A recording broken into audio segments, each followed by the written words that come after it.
Nacidos en América, los criollos y el pueblo en general poco a poco generaron la idea de que era necesario la independencia de esta parte del Reino de España.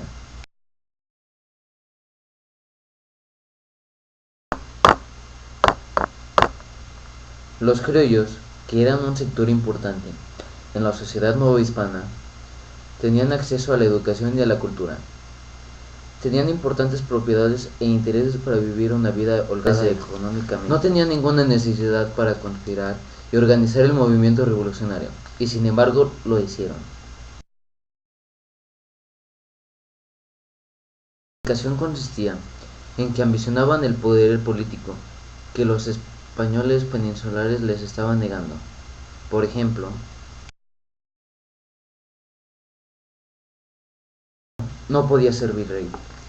Tampoco los criollos podrían participar en las sesiones de la Real Audiencia, tampoco en la eclesiástica, es decir, estaban relegados por el simple hecho de ser criollos.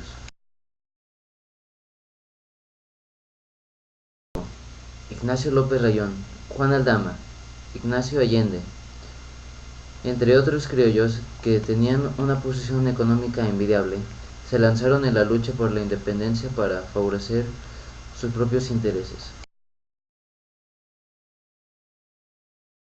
Supo entender muy bien el papel histórico que estaba desempeñando, con toda la responsabilidad que fue capaz.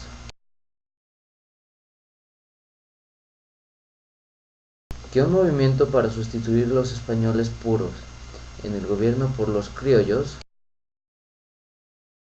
ni congruencia con el gran movimiento social que ya había desencadenado.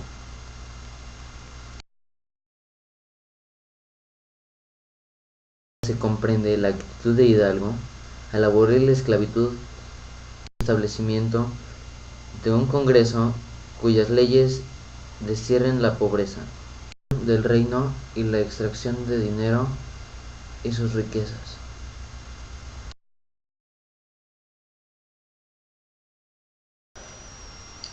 Fue el 16 de septiembre de 1810, el día histórico para iniciar la emancipación de nuestra patria.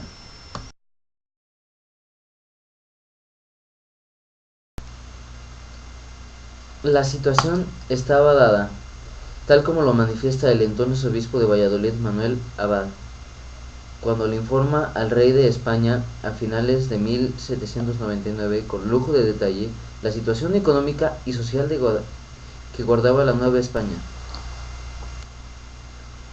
comentando que la población estaba compuesta de 4,5 millones de habitantes y que solo una décima parte de la población, es decir, los españoles puros, gozaban de las riquezas, propiedades y beneficios, mientras que la otra parte, compuesta por indios y castas, se abatía en la mayoría en la miseria y la degradación social.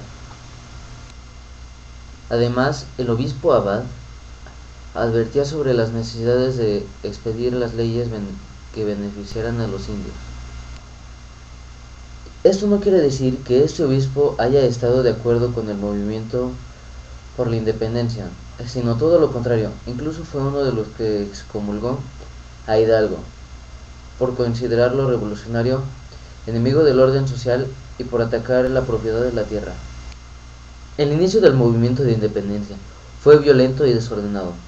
Hidalgo encabezado, con Allende, Aldama y Abasolo, un ejército de más de 100,000 hombres, mal armados, mal alimentados e indisciplinados, lo cual fue factor decisivo de sus derrotas. Derrotados en Puente Calderón, los caudillos de la insurgencia decidieron marchar hacia los Estados Unidos. En Acatita de Abaján, Chihuahua, son traicionados por Ignacio Elizondo,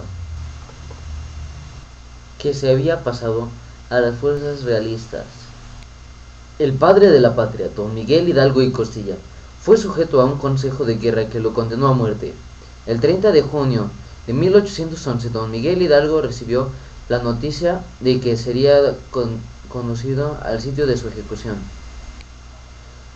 Antes de partir al paredón, Hidalgo repartió unos dulces entre los integrantes del pelotón de fusilamiento y otorgó su perdón a quienes lo fusilarían.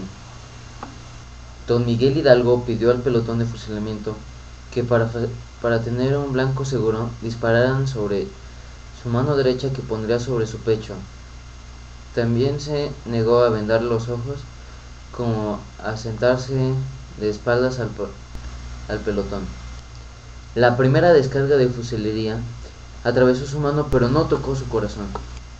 Una segunda descarga lo hizo rodar por el suelo. Pero aún con vida, fue necesario darle 3 tiros más para terminar con su existencia. El cuerpo ensangrentado de don Miguel Hidalgo fue expuesto al público afuera de la prisión. La cabeza del caudillo fue cercenada y colocada en una jaula de hierro para trasladarla posteriormente a Guanajuato y colocarla en uno de los ángulos de la Alhóndiga de Granaditas. Cada uno de los otros 3 ángulos de la Alhóndiga exhibía respectivamente las cabezas de Allende, Aldama y Jiménez.